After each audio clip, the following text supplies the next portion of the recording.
നമസ്കാരം. Alpha palliative care daily ന്യൂസിലേക്ക് സ്വാഗതം. പ്രധാന വാർത്തകൾ.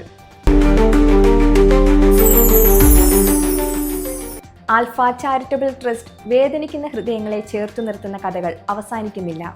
മുട്ടുകുത്തി മാത്രം സഞ്ചരിക്കാൻ കഴിയുന്ന കഴിയിമ്പ്രം സ്വദേശിനിയായ 65-കാരി പാത്തൂട്ടിക്ക് ഏറ്റവും ആവശ്യമുള്ള ടോയ്ലറ്റ് നിർമ്മിച്ചു നൽകിയാണ് ആൽഫ അവരുടെ ആഗ്രഹത്തിനൊപ്പം നിന്നത്. പ്രതിസന്ധികളും അതിജീവനവും നിറഞ്ഞ പാത്തൂട്ടിയുടെ ജീവിതം മറ്റുള്ളവർക്ക് എപ്പോഴും അതിശയമുണർത്തുന്നതായിരുന്നു. ഓർമ്മ വയ്ക്കുന്ന പ്രായത്തിൽ മാതാപിതാക്കളെ നഷ്ടപ്പെട്ട പാത്തൂട്ടിയെ പിന്നീട് വളർത്തിയത് വല്യുമ്മയാണ്. 8ാം വയസ്സിൽ വല്യുമ്മയും മരണപ്പെട്ടതോടെ പാത്തൂട്ടി ബന്ധുക്കളുടെ ആശ്രയത്തിലായി.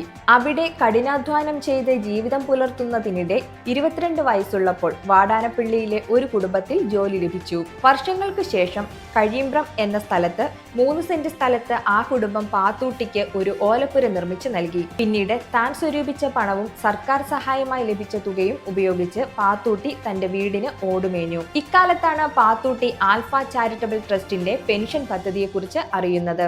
അപേക്ഷ നൽകിയതിനെ തുടർന്ന് 2007 മുതൽ പാത്തൂട്ടി ആൽഫ കുടുംബത്തിലെ ഒരംഗമായി മാറി. 50ാം വയസ്സിൽ കാട്ടൂർ സ്വദേശിയായ അബ്ദുൾ റസാഖിനെ പാത്തൂട്ടി വിവാഹം ചെയ്തു.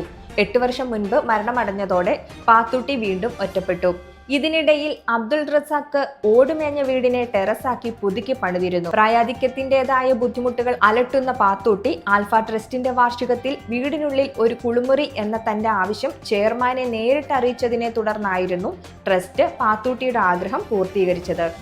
Alpha Mala centre general body യോഗം ജൂലൈ 19 ശനിയാഴ്ച ഉച്ചകഴിഞ്ഞ് 3 മണിക്ക് ചേരും.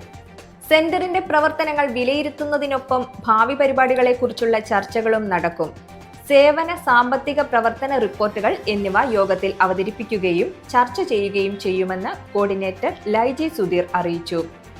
Kodakara Sahridaya college of advanced സ്റ്റഡീസിലെ 1ാം വർഷ MSW വിദ്യാർത്ഥികൾ ആൽഫ എടമുട്ടം ഹോസ്പിസ് സന്ദർശിച്ചു.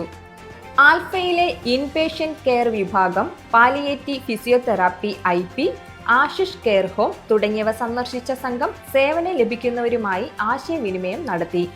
കെയർ ഹോമിലെ അംഗങ്ങളുമായി ഏറെ നേരം സമയം ചെലവിട്ട സംഘം ഉപാസനയിലെ ഓർമ്മദിന പ്രാർത്ഥനയിൽ പങ്കെടുത്തു. Administration manager Sandhya Sujith, community welfare ഓഫീസർമാരായ വിസ്മയ വേണുഗോപാൽ, മേഘ്ന അനിൽകുമാർ എന്നിവർ ആൽഫയെക്കുറിച്ചും പാലിയേറ്റീവ് കെയറിനെക്കുറിച്ചും ക്ലാസ് എടുത്തു. Nurse incharge sister Baby Rajan രോഗി പരിചരണത്തെക്കുറിച്ചുള്ള കാര്യങ്ങൾ വിശദീകരിച്ചു. ഇതോടെ ഇന്നത്തെ വാർത്തകൾ അവസാനിക്കുന്നു. ജയ് ഹിന്ദ്.